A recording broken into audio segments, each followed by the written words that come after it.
Misalnya Anda tanya mengenai yang dagang tadi ya. Kemarin saya sama Kiai Kanjeng, ini kan jadwal non-stop ini ya, Anas alhamdulillah bisa dapat tanggal 1 ini ya. Saya kemarin di gereja Isa Al-Masih sama Kiai Kanjeng pengajian, memang Kiai pengajian di gereja, rutin saya pengajian di gereja. Dan mereka menerima saya dengan baik, teman-teman Konghucu datang, teman-teman Buddha, Hindu semua datang. Dan disitulah saya bisa mengaji benar-benar jadi kiai. Di gereja Isa Al-Masih Semarang. Saya mengaji seperti Qori, saya mengaji benar. Surat An-Nur saya baca, gini, bebas saya ngomong. Karena di sana kami saling percaya, merasa aman mereka sama saya. Kalau sesama orang Islam dicurigai terus,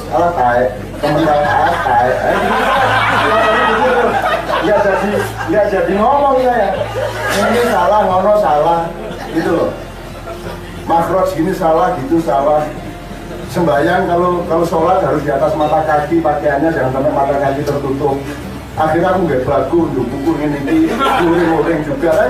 Serba repot di kalangan umat Islam ini. Soal gini aja bertengkar, gitu loh. Adzan aja ada aliran beda-beda. Kalau NU adzannya panjang, Muhammadiyah pendek. Khairun minan naum itu NU kalau banyak kayak sholatu khairun minan naum. That's all, NU. Kalau grammar Muhammadiyah, nggak boleh naum panjang itu, nggak boleh masuk neraka kamu. Sholatu khairum minan naum. Gitu aja.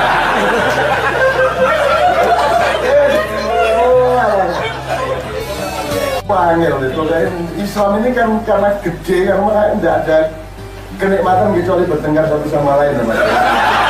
Kalau minoritas itu baru kita kompak kan gitu kan. Kalau mayoritas itu harus nggak kompak, harus bertengkar satu sama lain kan gitu kan. Kudeta-kudetaan masjid yang gitu kan, seterusnya gitu ya Mas ya. Jadi saya setuju sama Anda tadi karena gini loh, Tuhan itu kan bikin policy evolusioner. Bukan kok bikin Adam dibawain Quran kan enggak. Ya tahu? Adam dulu disuruh jadi manusia dulu, jadi tahapnya makhluk ini batu-batuan, tumbuh-tumbuhan, binatang, baru manusia. Ada tahap dan peralatan yang dikembangkan. Jadi makhluk dulu, baru belajar jadi manusia, baru belajar jadi hamba Tuhan. Jadi ketika belajar jadi manusia, tidak ada urusan sama Tuhan dulu. Yang penting kamu pikiranmu bener, hatimu bener, moralmu bener. Meskipun tidak ada Tuhan, gak nyuri meskipun gak ada Tuhan, gak ada hukum. Tidak apa-apa, asal bener hatinya, bener pikirannya, gak akan bunuh orang, gak akan jelek sama orang. Jadi belajar jadi manusia, itu yang kamu maksudkan. Belajar jadi manusia dulu, baru jadi Abdullah atau hamba Allah. Oh ada Allah toh, oh berarti ada dialektika yang vertikal sehingga saya bisa lebih baik karena ada legitimasi dari Tuhan. Setelah jadi Abdullah baru meningkat, kalau gitu harus kita legalisir secara sistemik, kita menjadi Khalifatullah yang kafah tadi itu. Nah sekarang ini serabutan. Jadi manusia aja belum, sudah jadi orang Islam. Ya tidak bisa. Masa S2 SMP tidak lulus?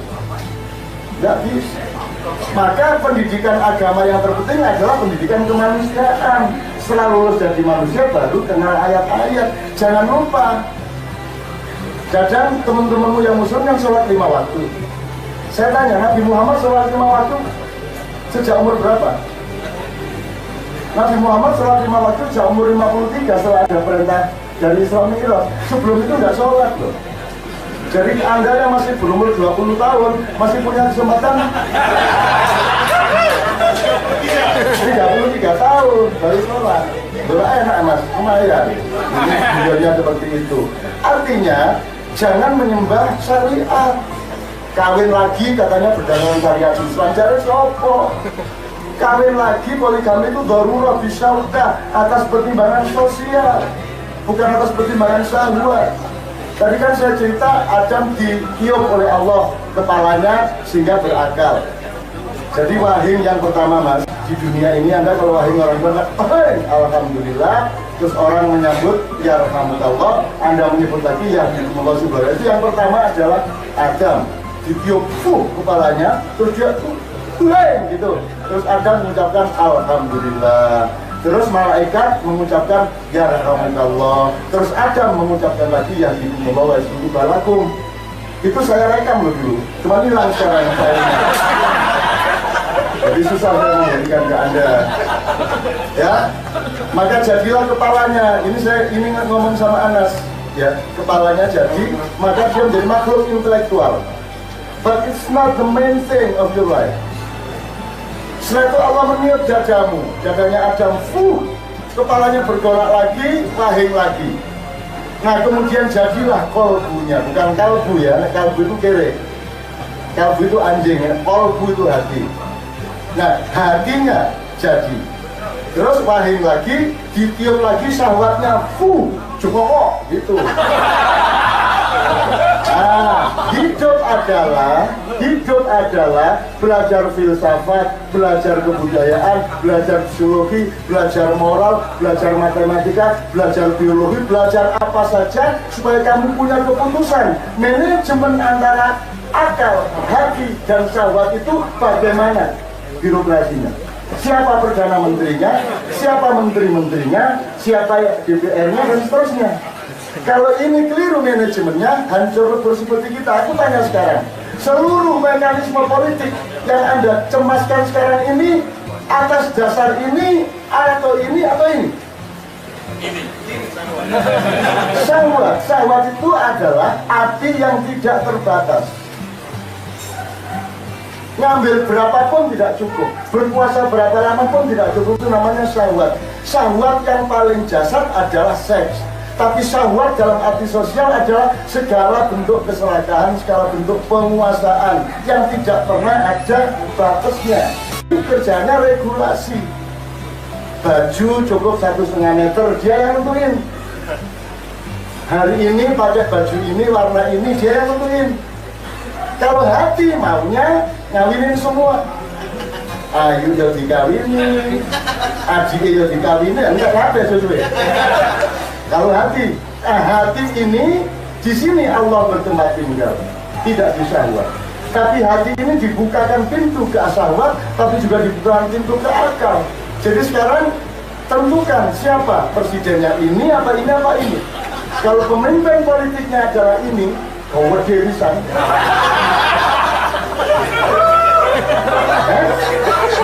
Ya gede teman-teman.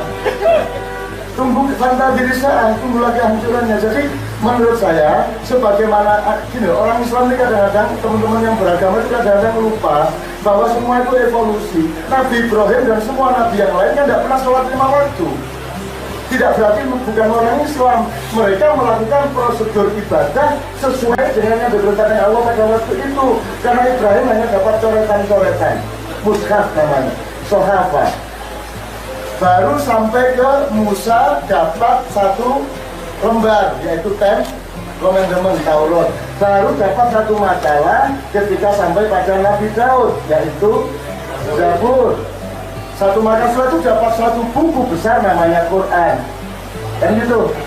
Nah, orang yang hidup di era Sohafa tidak punya kewajiban untuk menjalankan seperti yang di era kita. Nah kita harus tahu sejarah itu supaya tidak gampang bertengkar. Makanya saya senang sama Dadang ini, asal jangan korban ya. Saya senang karena Anda mengingat kembali bahwa manusia itu jangan ngomong agama dulu, jangan ngomong Tuhan dulu. Jadi manusia yang benar dulu, maka Indonesia akan beres. Kan gitu. Nah, agama akan memperindahnya. Kan gitu. Setelah manusianya beres. Nah ini pendidikan kemanusiaannya nggak beres. Manusia aja belum. Jangankan Muslim atau Kristen, menungsoe durung, uang aja durung kan. Ibarat tulisan elek durung apa menaati. Itu loh teman-teman. Jadi sekarang banyak fenomena budaya di mana produk-produk manusia Indonesia sekarang itu manusia aja belum dia. Bahkan binatang masih lebih baik dari dia. Betul nggak? Betul nggak? Hewan aja nggak serakus itu loh. Tidak ada hewan rakus. Nah, mana ada hewan rakus? Kamu pikir macan yang memburu kijang itu karena kerakusan? Kalau kamu hidup, pelajari kijang atau rusa dan macan, Anda akan menjadi rusa. Pelajari kalau tidak percaya. Karena sengsara jadi macan. Tiap hari harus makan binatang lain. Nanti dia bersaing sama macan yang lain. Nanti ada saat dimana dia disingkirkan oleh raja yang baru. Kemudian dia akan mati kelaparan karena tidak kuat lagi berburu. Jadi tidak enak menjadi macan saja. Itu pun dia tidak berdosa. Lah kenapa manusia melebihi binatang kehatutannya? Kan begitu. Itu kira-kira Pak ya. Jadi saya tidak akan bisa mengangkat Gus Dur tanpa poros tengah kan gitu. Nah poros tengah itu yang bikin Pak Amin. Karena harus ada kendaraannya toh Mas. Begitu. Nah sebaiknya sejarah Indonesia tidak usah mencatat yang saya omongkan. Dia catat poros tengahnya aja. Tidak ada masalah. Dan Anda terus yakin dengan yang Anda yakini gitu aja. Aku gak pakai Mas. Nomor dua, itu sama dengan Anda tahunya Pak Harto turun itu kan pertemuan beliau tanggal 19 Mei jam 9 pagi dengan 9 orang. Anda tahunya itu, seluruh dunia tahunya itu resepsi pengantin Mas. Di dalam pernikahan yang penting itu akad nikahnya, bukan resepsi ini. Yang Anda ketahui itu kan cuma resepsinya setelah akad nikahnya beres. Resepsi itu nggak akan terjadi kalau akadnya tidak terjadi. Itu sama dengan Anda kemarin kagum sama Reza, putranya teman pemimpin umum Abdul dulu yang jadi orang BI yang mengawini anak yang wanita yang tidak punya tangan itu. Ya Mas. Anda kagum sama itu. Anda tidak tahu bahwa saya ada di situ karena saya yang sejak pagi di situ dan saya yang ikut mengolah semuanya itu. Tapi yang menulis itu tidak akan menyebut nama saya karena bagian saya adalah bagian yang disembunyikan. Jadi saya ikut di Amerika ini ada laki-laki hebat sejak gini, saya di situ sejak pagi. Saya yang nasihati mereka berdua, saya yang nemenin mereka berdua. Begitu resepsi saya tidak ikut gitu loh Mas. Maka saya tidak ditulis oleh wartawan, oleh teman yang nulis itu. Itu memang bagian saya itu bagian yang seperti ini. Jadi kalau Anda membantah itu ya memang benar, saya tidak akan bantah juga. Gitu loh Mas. Nanti ketika Gus Dur sudah naik kan saya sudah janji tidak akan ketemu Gus Dur. Tanya sama teman-teman Maya, tidak akan ketemu, saya tidak mau, saya dipanggil Gus Dur. So, saya nggak mau merepotkan Gus Dur, bisa nanti saya ingin jadi menteri atau dapat proyek apa-apa. Jadi saya tidak ketemu selama Gus Dur jadi presiden. Tapi begitu Gus Dur jatuh oleh impeachment, siapa orang pertama yang menemui? Saya sama Andi Sugiarto sama Mbak Fia. Orang pertama yang menemui Gus Dur pagi itu setelah impeachment pada malam harinya. Dan saya yang alhamdulillah bisa merayu Gus Dur untuk keluar dari istana. Karena Gus Dur yakin dia tetap presiden konstitusional dan dia tidak mau keluar dari istana. Tak apusi loh Mas. Lah kok sampean di istana setan. Ayo balik ke istana malaikat. Di istana malaikat yang di Ciganjur di kok sampean itu saya. Ayo sana kita bikin yayasan manusia merdeka. Akhirnya Gus Dur jauh Indonesia ayo, tapi tolong sampean yang mengumumkan. Akhirnya saya yang mengumumkan Gus Dur akan keluar dari istana besok pagi, ketemu umatnya di lapangan Banteng, setelah itu balik ke Ciganjur, siap-siap kemudian pergi ke Amerika untuk berobat. Gitu loh Mas. Itu nggak ada yang mencatat. Dan saya di sini bukan untuk dicatat, supaya Anda tidak salah paham terhadap kebenaran gitu toh. Di segala bidang saya dimanipulir seperti itu dan itu saya bersyukur alhamdulillah. Karena dengan itu saya punya hak sangat banyak atas Indonesia. Sekarang untuk Mas. Gak apa ya, saya menjawab yang terakhir ya. Nah, jawab aja. Untuk Mas Eko, ya. Ya, lumayan lah Anda pulang nanti kan macam-macam pikirannya, senyum-senyum sendiri kan lumayan. Mas Eko ini dasar loh, saya baru tahu keuangan yang Maha Esa, saya belum mendengar yang lain-lainnya. Tapi hari ini lengkap kita. Saya malah selama ini kalau melihat Pancasila itu kan geli sama simbolnya gitu loh. Itu kan Allah, Tuhan Yang Maha Esa dilambangkan bintang. Itu berjalan tersinggung musuhin. Kurang ajar ada dianggap aku bintang ya apa.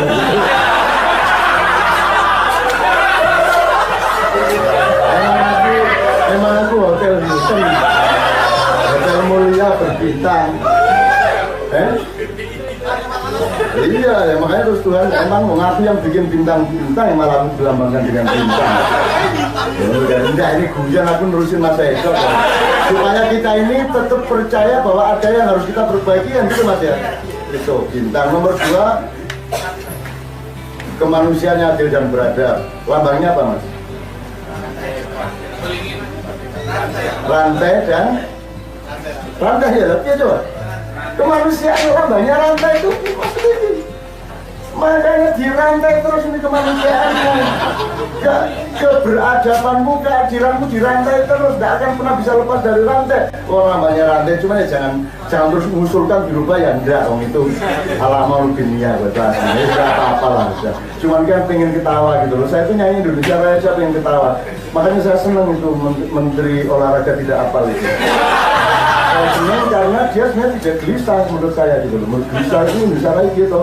Indonesia tanah airku, tanah umpah darahku, di sanalah aku berdiriku, itu yuk.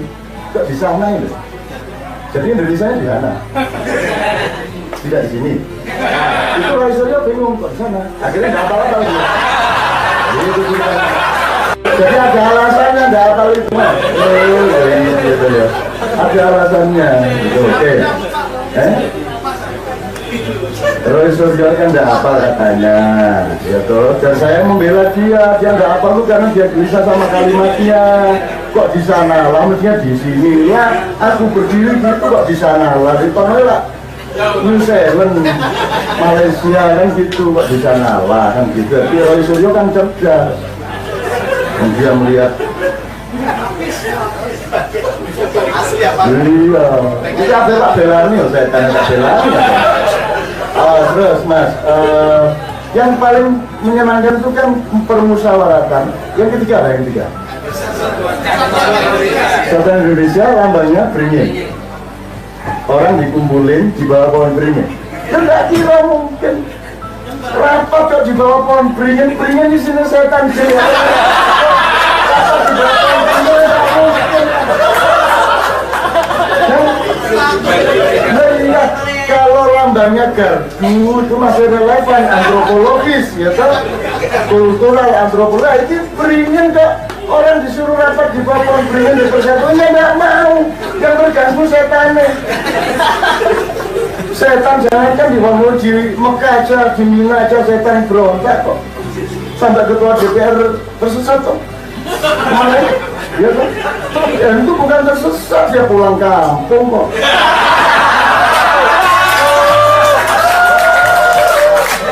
Lu bantuin temen-temennya di sana ya, bujon rek. Ini kuliah budaya bukan statement politik ya. Kan di sana itu dulu Mas, Anda lihat dong, Anda belajar sejarah. Kalau ngelempar jumroh itu dulu yang dilempar itu ada lambang setan seperti tugu bentuknya, dan tugu itu sama persis dengan Washington DC. Sama persis dengan di Italia, sama persis di Jerman, sama persis di semua negara-negara besar. Jadi bentuk tubuhnya itu sama persis. Monas dipotong baru sama persis. Nah karena sekarang Arab Saudi itu di bawah kekuasaan Sekutu Internasional, itu diganti bertingkat. Akhirnya setannya kebingungan, kehilangan tempat. Akhirnya sekarang yang ada adalah poster-poster yang dibikin oleh setan, sesama setan dilarang saling melempar. Itu semua lagi ya? Belum ya Mas? Sudah naik lagi ya? Belum ya? Dan kalau di sana salam saya untuk setan-setan ya. Iblis berwujud manusia. Iblis saja baik loh. Jadi kalau saya cerita lagi, gawat lagi nih kalau saya ceritain asal usul iblis. Dulu iblis itu malaikat paling senior, namanya Kanzul Jannah. Dia punya gelar Al-Qasi, Ar-Rafi, As-Sajid, macam-macam gelarnya di setiap lapisan langit. Dia yang paling diandalkan oleh Allah untuk berperan sebagai iblis. Karena kalau Jibril, Mikael tidak kuat hatinya menjadi, karena dia harus mau dikutuk sepanjang kehidupan sebagai makhluk yang paling buruk. Itu butuh mental yang sangat kuat, dan si Kanzul Jannah ini kuat. Maka dia dijuluki iblis tidak masalah, tapi dia taat kepada Muhammad apapun saja. Tolong belajar, dia taat kepada semua aulia, kepada nabi dan semuanya. Nanti kalau ada Dajjal datang ke dunia, mereka tidak bisa masuk Mekah dan Madinah, dan di situ ada Masjid Nabawi dan ada Masjidil Haram.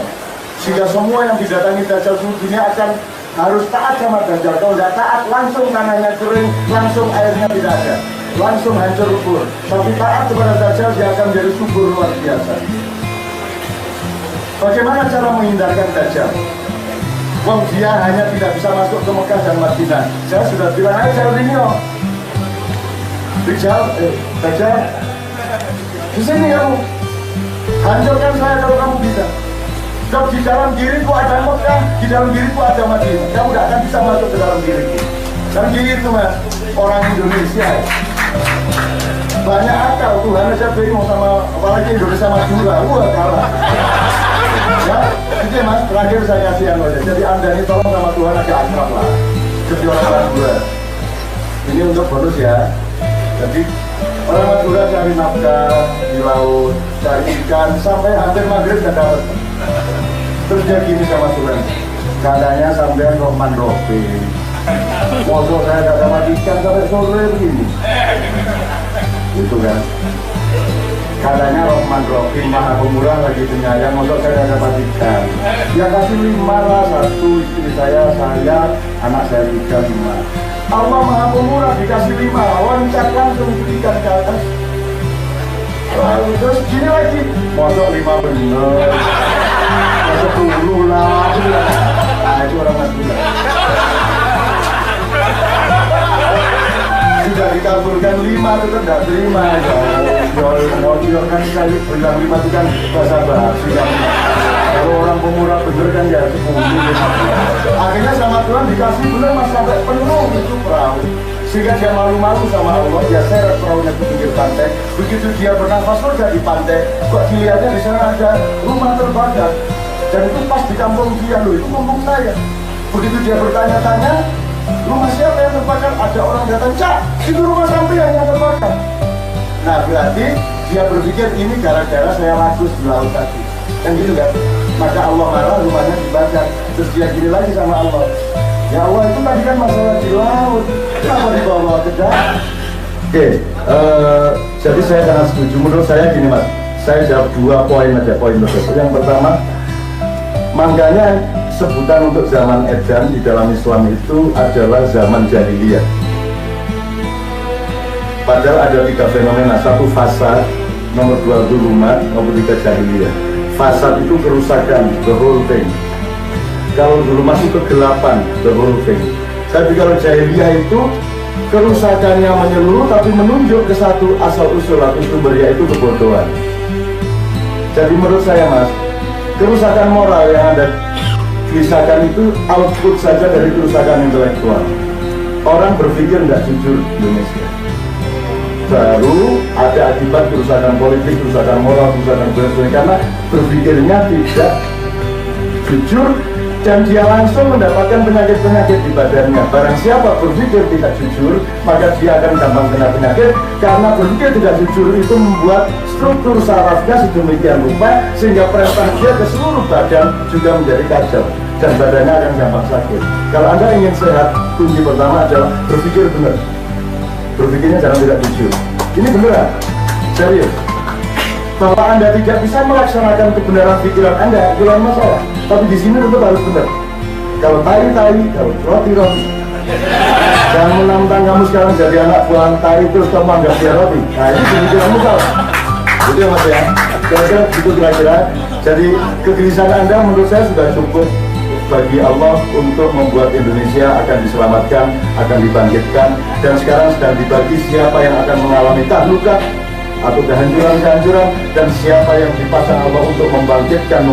Maka pergerakan ini saya mohon benar-benar pergerakan yang murni untuk seluruh rakyat Indonesia dan umat Indonesia.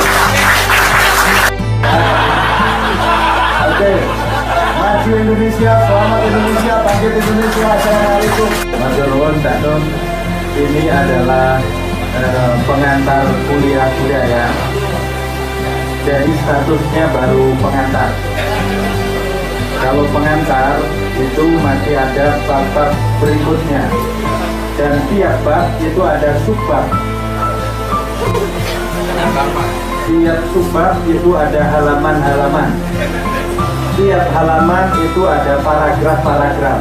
Tiap paragraf ada kalimat. Tiap kalimat ada kata-kata. Nah insya Allah Cak Nun akan terus bersama kita langsung atau tidak langsung di dalam merumuskan kata, kalimat, paragraf, halaman, subbab menjadi buku tentang Indonesia yang makin baik, Indonesia yang kita cita-citakan bersama. Kita ucapkan terima kasih untuk Kak Nur. Kalau boleh kita tepuk tangan kembali untuk kami. Terima kasih juga kehadiran sahabat sekalian. Assalamualaikum warahmatullahi wabarakatuh.